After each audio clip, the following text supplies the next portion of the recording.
آلہ الطیبین الطاہرین المعصومین المظلومین المنتخبین المنتجبین ولعنت اللہ علی اعدائہم اجمعین من الآن الى قیام یوم الدین اما بعد فقد قال اللہ تبارک و تعالی فی محکم کتابہ وجلیل خطابہ ومتقن بیانہ بسم اللہ الرحمن الرحیم ربی لا تذر علی الارض من الکافرین دیارا صلوات محمد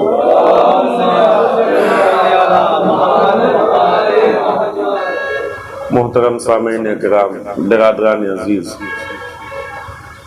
اس چند روزہ مجالس میں انشاءاللہ خاص موضوع کے اوپر گفتگو کرنی ہے، لہذا پہلی فرصت میں آپ سبھی لوگوں سے گزارش یہ ہے کہ کوشش کیجئے گا کہ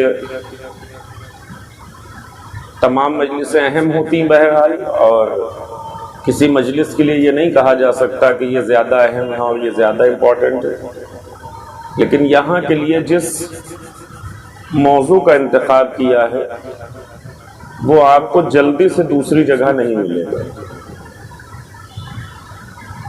لہذا کوشش کیجئے گا کہ اسے مسلسل سنیں ان 5 مجلسوں کو جو ہونے والی۔ انشاءاللہ کوشش یہ رہے گی کہ کچھ ایسے مطالب آپ کی خدمت میں عرض کیے جائیں کہ جو آپ کے کام آئیں دنیا میں بھی اور آخرت میں بھی۔ ایک صلوات پڑھیں بر محمد۔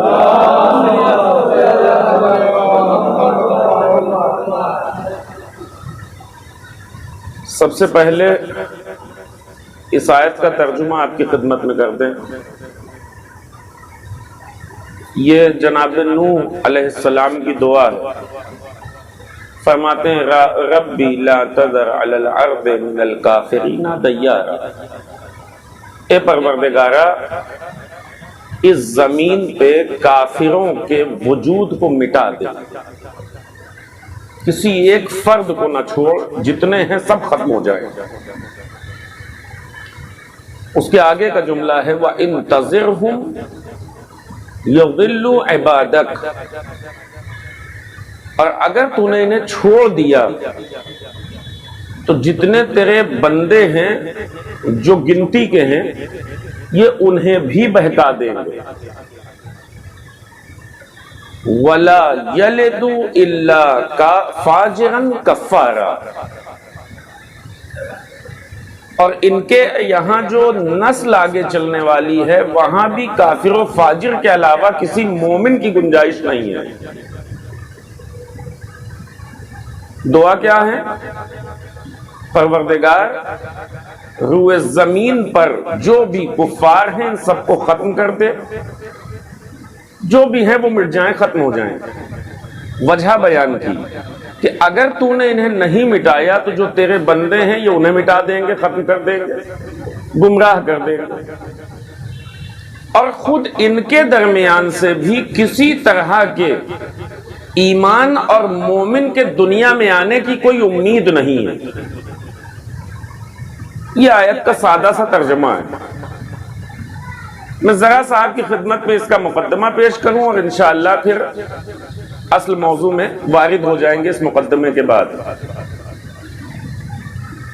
کہ یہ جو دعا جناب نوح علیہ السلام کر رہے ہیں، اس دعا میں آپ سب نے سن رکھا ہے اس سے پہلے کہ جناب نوح علیہ السلام نے کتنے سال عمر گزاری ہے؟ 2500 سال۔ 2500 سال جناب نوح نے عمر گزاری، 950 سال فقط تبلیغ کی۔ یہ جو آپ 950 سال سنتے ہیں یہ ان کا تبلیغ کا پیریڈ ہے، جس میں انہوں نے تبلیغ کی۔ اس تبلیغی عرصے میں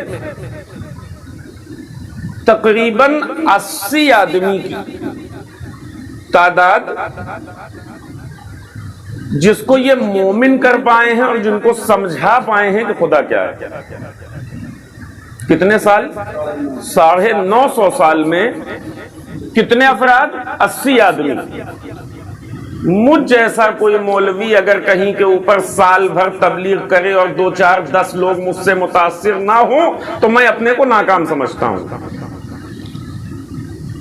اگر 5 سال اور 10 سال کی مدت پر کہیں رک جاؤں اور تبلیغ کر رہا ہوں اور وہاں پر 2 400 لوگ مجھ سے متاثر نہ ہوں تو کیا مطلب ہے میرے رکنے کا؟ آپ ذرا غور کریں کہ کتنا نبی خدا نے صبر کیا ہے، کتنے دن تک تبلیغ کرتے رہے، اور کتنے دن تبلیغ کرنے کے بعد اب آخر میں آ کے کہہ رہے ہیں پروردگارا اب ان کفار کے یہاں اصلاح کی گنجائش نہیں ہے. ہم سال بھر میں 2 سال میں کبھی کبھی 2 4 دن میں اوپ کر کہہ دیتے ہیں کہ ان کے بس کا نہیں ہے، یہ کچھ نہیں سمجھیں گے.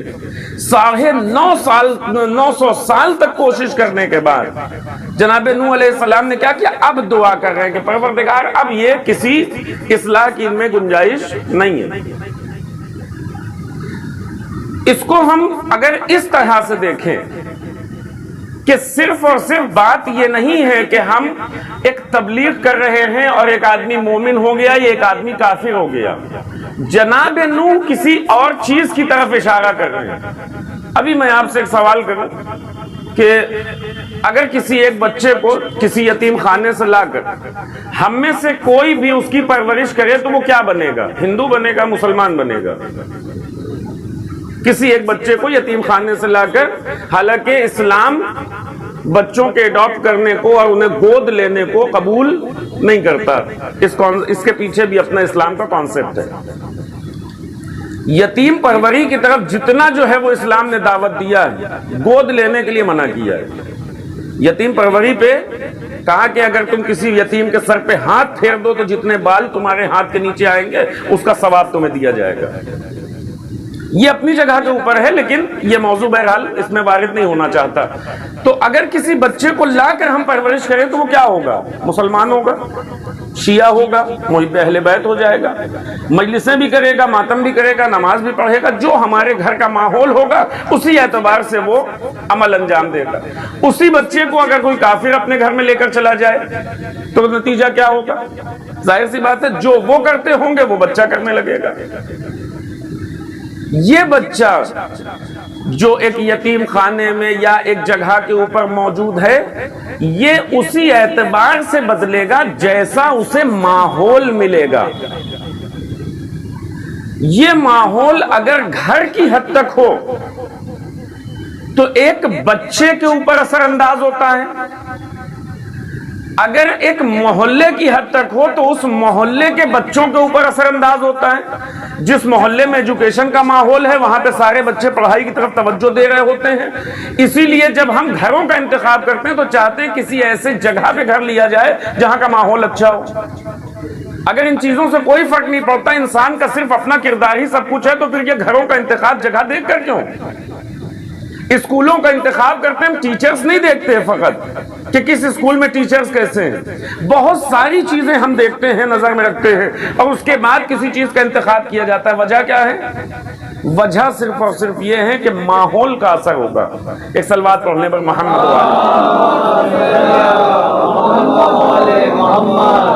جو لوگ اندر آ سکتے ہوں آ جائیں.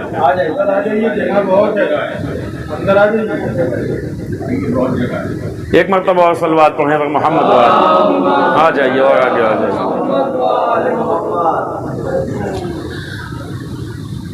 تو ماحول کا اپنی جگہ کے اوپر ایک اثر ہے. اسی ماحول کے اعتبار سے اس بچے کی پرورش ہوگی، اسی ماحول کے اعتبار سے محلے کے افراد پر اثر پڑنے والا ہے.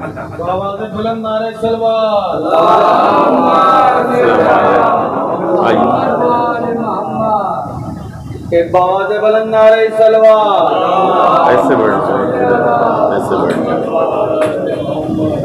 جی یہاں بیٹھ جائیے، بس ایسے بیٹھ جائیے. نہیں ٹھیک ہے، یہ ایسے ٹھیک لگا تو بیٹھ جائیے. آپ آ جائیے. نعرہ دیگر نعرہ صلوات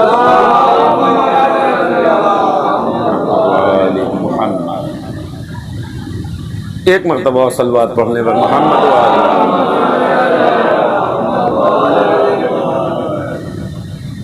تو ماحول کا اپنا ایک اثر ہے جس سے کوئی بھی انسان انکار نہیں کر سکتا۔ اسی لیے ہم محلے کا ماحول دیکھتے ہیں، شہر کا ماحول دیکھتے ہیں۔ آج جو ہندوستان کی فضا میں آپ کو جو کچھ دکھائی دے رہا ہے، ظاہر ہے ایک ماحول بنایا گیا ہے۔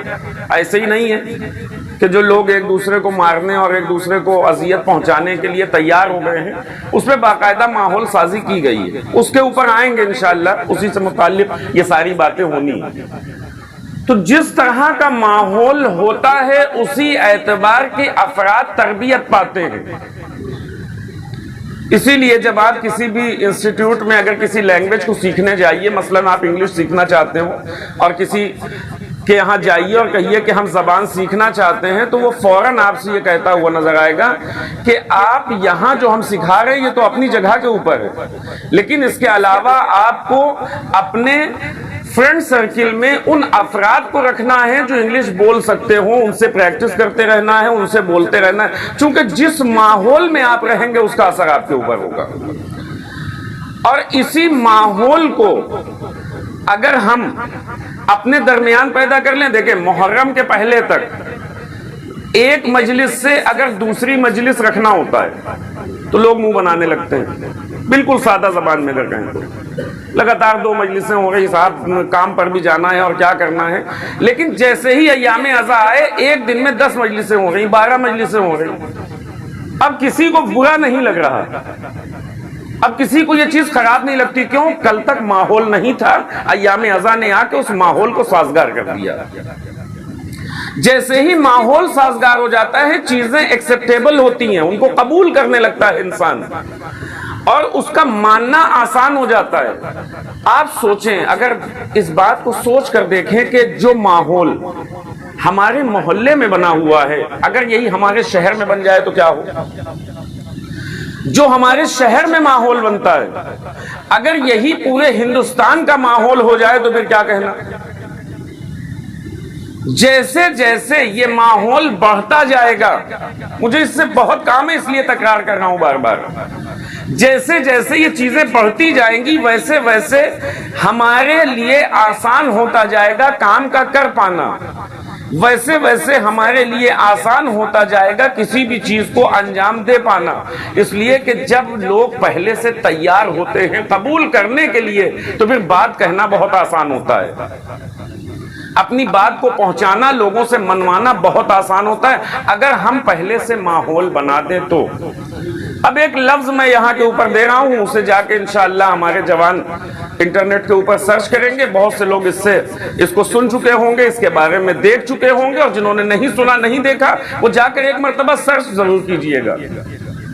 ایک چیز ہے جس کو ہم MDGS کہتے ہیں یا SDGS کے نام سے بعد میں اسی کو چینج کر دیا گیا، جس کو آسان زبان میں اگر میں کہوں تو ایجنڈا 2030 کے نام سے آپ سن سکتے ہیں اس کو، 2030 مشن 2030، اس کو جا کر سرچ کیجئے گا تو آپ کو پتا چلے گا کہ یہ ہے کیا چیز۔ عالمی پیمانے پر ایک ماحول بنانے کی کوشش کی جا رہی ہے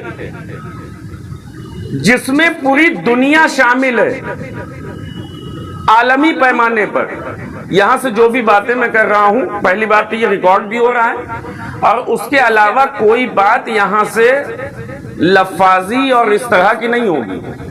جو بات کر رہا ہوں خود اسٹڈی کر کے آیا ہوں، اور آپ بھی جا کے ان فیکٹس کو دیکھیے گا اور معلوم کیجئے گا کہ ہمارے پیٹھ پیچھے اور ہمارے نہ جانتے ہوئے کتنے کام ہو رہے ہیں۔ ایک صلوات اور پڑھنے پر محمد و آلہ۔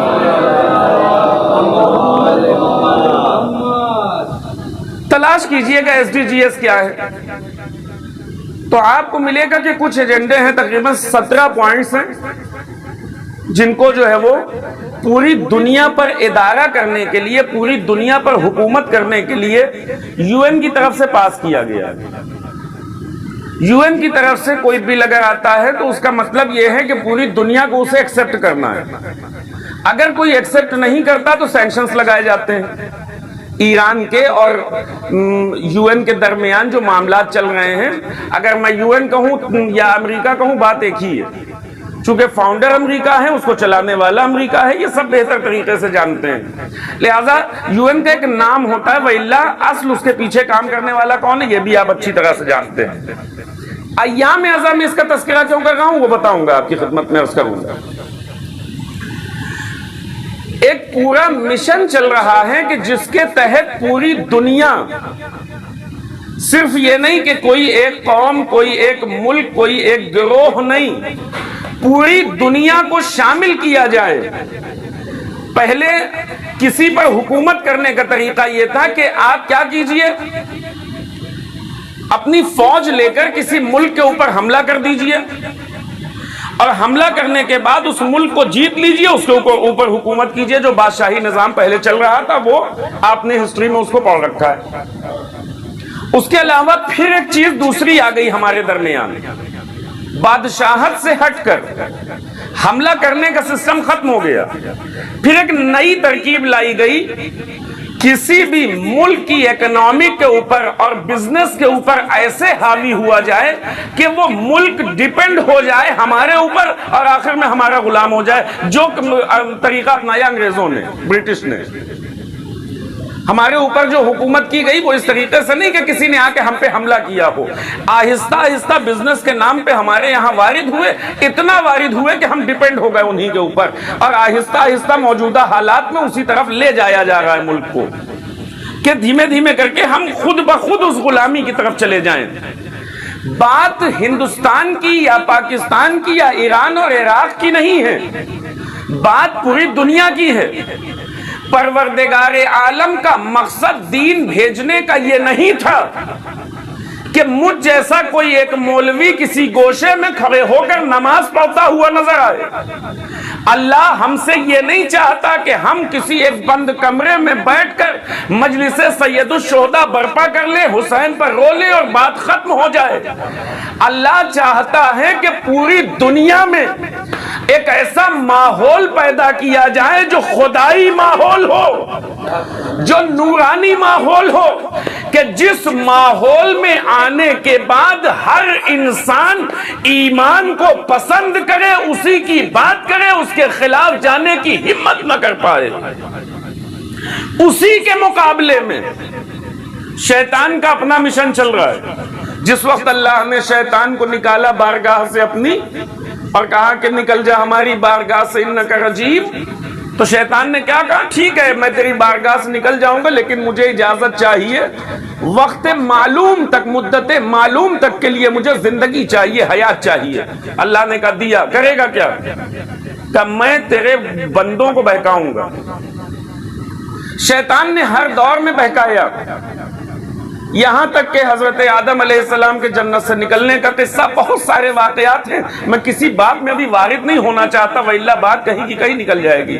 شیطان نے بہکانا شروع کیا جناب آدم سے، جناب آدم سے بات نہیں بنی تو جناب حوا کے پاس پہنچا، جناب آدم جنت سے باہر آ گئے۔